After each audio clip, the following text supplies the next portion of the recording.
After I got hurt, my brothers came into my hospital room and they said, you have two choices. They said, you can either sit at home, eat potato chips, get fat and feel sorry for yourself, or you can get back out and do things. And the first one's not an option. And that was it. And never looked back after that.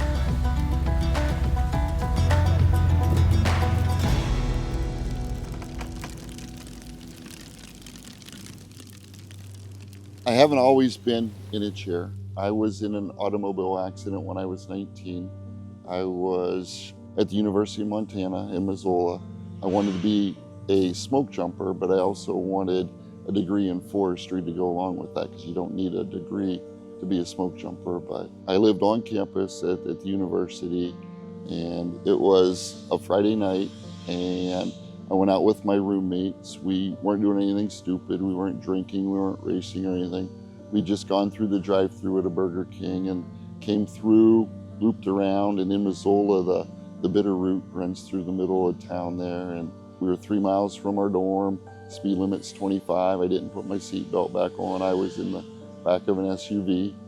The driver was looking down and went off the road. The berm was soft, and we went off the road and down into the Bitter Route. And when we did, we stopped instantly, and I flew forward through the windshield. Well, halfway through, my head went through.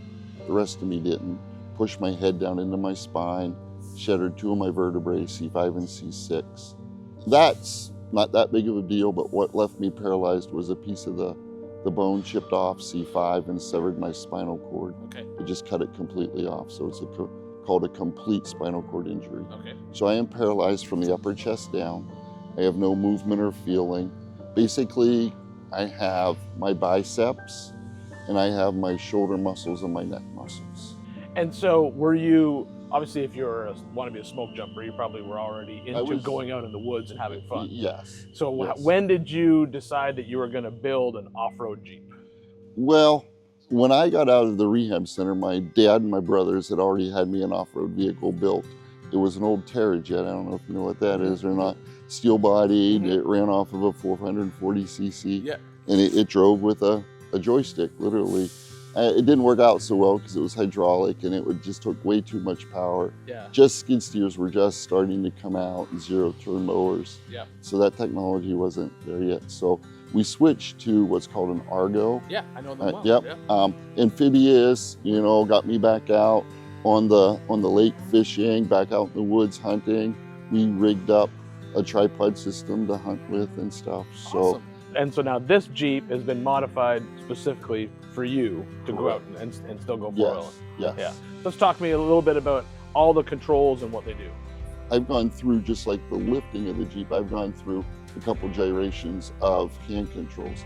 At first I just had the manual hand controls. Yeah, like the old school ones. Push. I know what you're talking about. Yeah. And if it wasn't technical wheeling, it was just a Forest Service road, I was fine. Yeah. We would get on an obstacle, and with the low range, 4-to-1, and you talk about pushing through your brakes and stuff. Well, I'd get up on an obstacle and I would go to back off. If I couldn't put it neutral and back off and I had to put it in reverse, I couldn't stop. You're pushing on the brake with your leg. I'm pushing on it with a compromised arm. Yeah. I did a lot of research, going to different mobility conventions and things like that. And I found this company, EMC, and you cannot contact them directly. You have to go through one of the mobility companies. So I set up a driving evaluation with one of the companies that they deal with. And they said, well, we can't certify you for needing these specialty controls until there's a reason.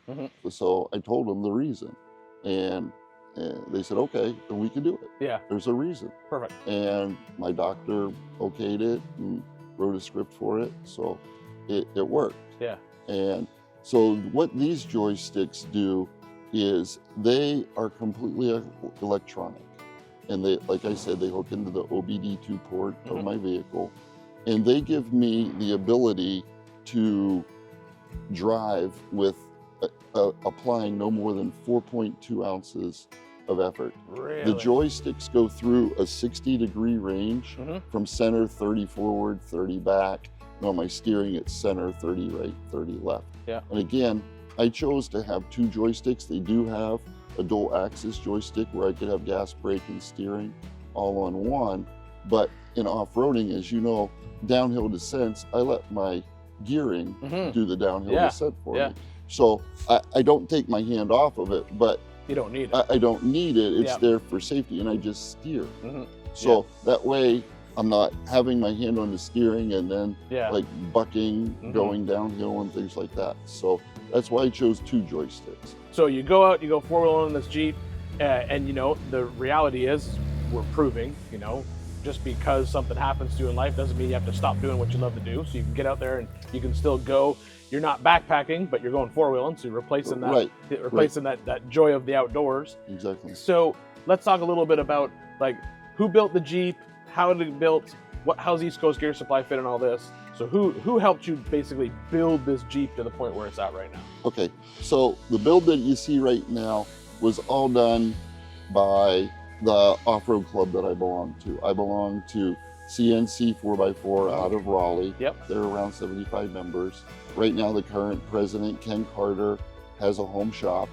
And the way we can do different projects that are of this scope is that, you know, you can submit them to the BOD, and then Ken will put it in his shop for the winter, and then we will have work weekends. So I supplied the parts, I submitted the deal to the BOD, and it was built over fall, winter, spring of 2015.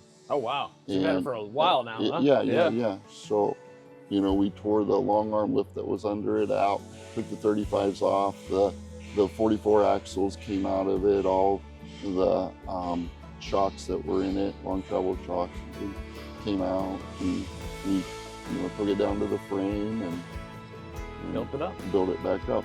And you do not need to have it built the way it is to get out and enjoy, you know. And my father and I, for the past 10 years, have been going to Colorado every summer. I'm a school teacher, have summers off. You know, we go for the whole 2 months. And my dad is 81 years old now. He's my primary only caregiver during those 2 months in the summer. And we need to be able to get back. Yeah. So that's so just overbuild it, don't worry about it. Exactly. Yeah. You know, not to say that I don't use it, and when I'm wheeling with the club and friends and stuff, I, you know, put it through its paces. But yeah, we are low and slow when we go out. Low, I mean low geared. And slow, they're my legs. It's my legs. Do I need it built the way it is? No, but I feel very comfortable. That's the most important part. That when I'm out there, you're gonna get back. You don't have to worry about it then breaking it out there. Exactly. Okay, so now take us through starting up the Jeep, Jack. Okay, so once I'm in, strapped in, ready to go, we've taken the Jeep out of OEM mode, and it is now ready for just full joystick mode. So earlier when I was talking to Ian, we were talking about the joysticks. These are the joysticks I was talking about. Here is the touch screen monitor, and then between the seats where the console used to be is the computer that's hooked into the OBD2 port. So once I'm in, I just go through startup process. That's just like the regular Jeep. And what I do is on my key, I just have a little bit of a build up on the key so that I can get my wrist on it. My hands are paralyzed. So start the Jeep. Once the Jeep is running, then I go through the startup process of the AEVIT system. The screen's powering on. You'll notice what it's doing now is it's going through, you'll see in just a moment, it's going through the testing of the systems. You'll see my steering wheel move, my brake pedal will move. What it's doing is it's centering everything with the joysticks. In a moment, you'll hear a tone. That tone says, okay, we've gone through the testing system. Now we need you to move the joysticks so that we know that they are in the correct position. So I'm going to push forward for my brake, pull back for the throttle. I'm going to do the same thing with the steering. I got to go right and then left. The tone stops and it tells me that everything is operating properly. Okay, so that's the system there. On this touch screen, I have some other functions that I can do, like the wipers. Okay, and my parking brake, I can set my parking brake there, and then the cruise control. So once I'm in the Jeep, I am completely self-sufficient in driving. I don't need a co-passenger or co-pilot. I am ready to go. What transfer case is in this? I have the stock 4-to-1 Oh, thank goodness. transfer case. If you told me you had an Atlas, I was gonna say, how in the world do you shift an Atlas? But I do have Advanced Adapters RubiCrawler. So you'll see that I have two transfer case sticks. Yeah, I saw that. We've had to modify them. So, you know, my end result is like 12-to-1. Yeah. So I have the 4-to-1 and the 2.73. So yep. Going through the gears, I have 1-to-1, 2.73, 4-to-1, and then like 12-to-1, whatever it turns out to be. So, that's awesome. So once you're in there, you're just driving a car. I'm good to go. Yep. Okay. So put the brake on, push it forward, put it in gear, and then once it's in gear, this is my hand, how I'm driving with it. Okay. You can see 40-inch tires. That's wild. These are 4.3 ounces of effort in a 60-degree range. So you'll hear it push forward. And if I push forward and hold it at 90% or more for a couple of seconds, my park brake is going to come on. And when I pull it back, again, very light pressure. Same thing with the steering. 30 degrees to the right, we'll go full lock. 30 degrees to the left, we'll go full lock. And then it centers on its own. Oh, wow. Okay, so it's always going to come back to center. And if it's not quite center, you'll like see the steering wheel jerk and it'll put. Now, I can adjust on this screen. Say I'm doing some real tight technical East Coast in the woods and I need the steering to go faster. I can adjust that. And then when I get on the highway, I don't want that quick steering. I can adjust the sensitivity. Plus it is speed sensitive on its own. Same thing with the brake. It's usually at a linear curve at 45. So, you know, as I go with the throttle, it's going to go linear. But if I wanted to start off with a lot of throttle to get wheel speed real fast, yeah, I can adjust that on the computer. And then same thing with the braking. If I don't want it to be real sensitive at first until I start to get into the joystick a little bit, then I can ramp it up at the end. So that's awesome. This allows me to come off of obstacles and still have brake, you know, backing down the mountain like we talked about earlier. I still have all of that ability. You want me to cut it off? And yeah. Perfect. So yeah. when I power down the vehicle, same thing. I just turn it off and then it says, hey, the ignition lost power. But that's okay because I shut it off and then I can just shut it down here. Now, in addition to the AEVIT system, all right, which is the joysticks, the computer, the OBD2 port, everything I need here, I also use an S-Pod switching system. I have some driving lights.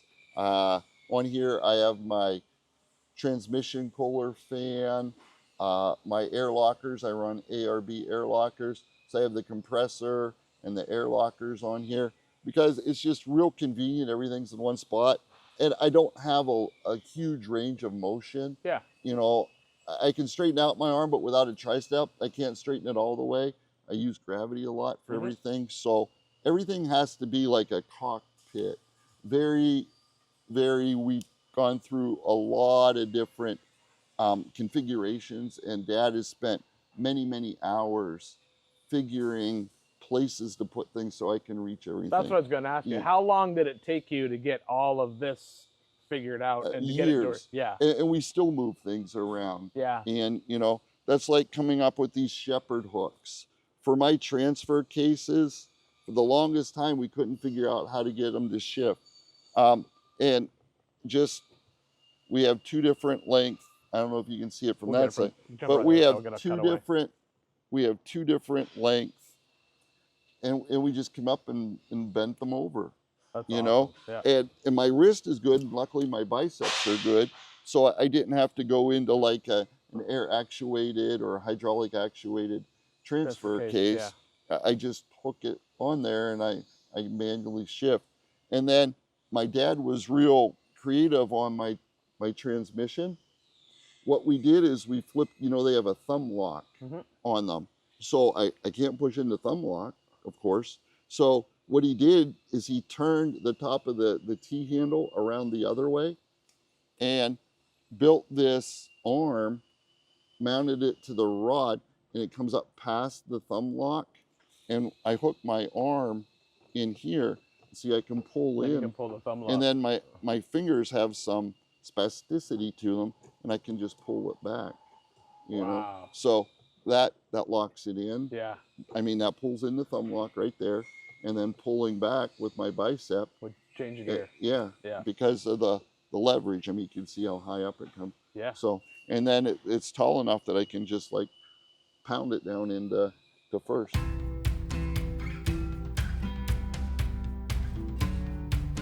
So what is East Coast Gear's role in my journey, my adventure? They are my behind the scenes support crew. I bring the Jeep in for a pre-trip inspection. They've done service on it. They have, you know, a great warranty. They've warrantied my front pinion seal already once. I just can't say enough for these guys. They never complain about what you bring them.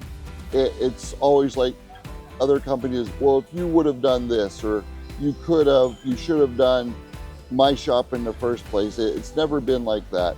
It's always like, here's what you have, here's what we can do to make it better, or here's how we can support you in what you have, and here are your options. And everybody I talk to, from out front to the owner, you know, Chase, to John, to the guys back here in this shop, you know, they're all very supportive of what I do, and they encourage me to keep doing what I'm doing, and just a great company and organization. So can't say enough for them. I'm just actually happy to be one of their customers.